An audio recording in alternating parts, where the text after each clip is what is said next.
The first management track in Flow is about digital design and prototyping. And I think this is the most important track of all, even if you already have some experience in this field. Because this goes way beyond just thinking about what type of software do my designers need to learn. This is about how to structure your digital workflow from the start in such a way that as you expand over time, you don't have to rethink and redo everything that you did before. Now, I have been teaching digital design with the Footwearists for a long time already, for at least 5 to 6 years. So I know a lot of common pitfalls that I wanted to make sure that we tackle in this track so that we don't set you up for failures that many have made before you. This means that we are going to start by looking at your current design process.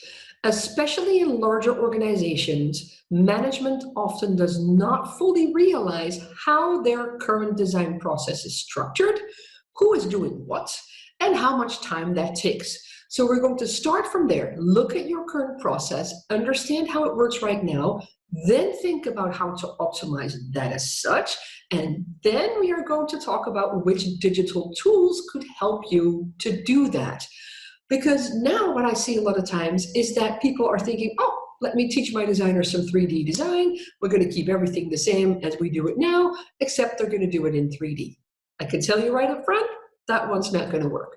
So we are going to look at your entire existing structure and then see how to create a better structure that is digitized. And that could mean that we also change some parts of your analog design system. Starting the process this way will not just prevent common pitfalls, it will also help you realize much better what your return on investment will be. Because indeed, we are in a difficult time right now. Investing in software could be difficult for many companies at the moment. So it has to be very clear where and how it saves you time and money.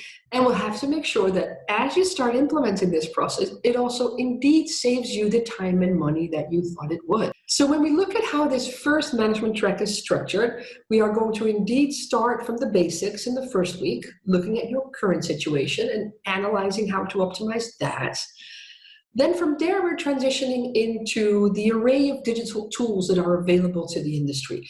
And we're going to look at both digital design tools, but also tools to create the right digital databases for material, for last, for other tooling, so that you have everything structured and can indeed create a very efficient flow. There's a separate in-depth class on digitization of material, which we are going to do together with Material Exchange and several other experts, because this is an important subject as such that is not just relevant to people in design, but also in development, quality control, product management, colorists. So that also includes a lot of people that don't need to be doing digital design themselves, but will need to be able to work with digital materials. From there, we are going to progress into the subject of digital prototyping, whether this is about just a prototype on screen that you can see in 3D, or physical prototype that you can actually 3D print. So this part already includes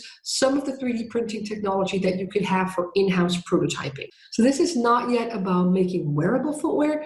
This is purely about your process of prototyping and how you could create a really good prototype as realistic as possible, either on screen or as a physical prototype that you could use for your internal process. After you finish this first track, you'll have a clear idea of how you need to restructure your process, which tools you need to involve, how you could ideally digitize materials for your situation, and what is the best route for you to get to the best digital, printed, or otherwise prototypes that you need. We will have also given you a lot of tools to help convince others in your organization of the importance and the structure of this process.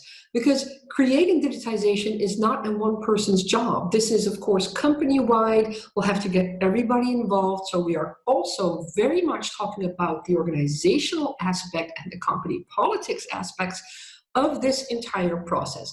How can you persuade other people within the company, both from the management side, but also the people that need to execute the process, that this is really important? And how can you also know which type of information you would need from them in order to make the best decision for the company as a whole?